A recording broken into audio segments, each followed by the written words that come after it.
Parts of স্পিচের এখন pronoun নিয়ে আমরা আলোচনা করব। এর আগের ভিডিওতে নাউন নিয়ে আলোচনা করেছিলাম, এখন প্রোনাউন নিয়ে আলোচনা করব। প্রোনাউন কাকে বলে?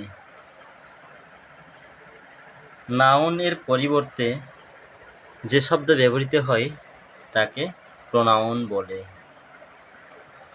যেমন he, she, they, it, we, etcetera.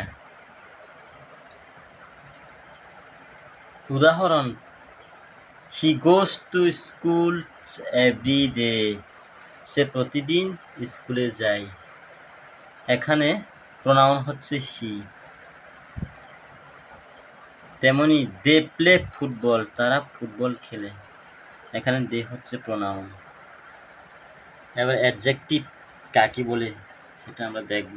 যে সকল শব্দ দ্বারা নাউন বা প্রোনাউন এর দোষ, গুণ, সংখ্যা, পরিমাণ, অবস্থা ইত্যাদি প্রকাশ করা হয় তাকে অ্যাডজেক্টিভ বলে।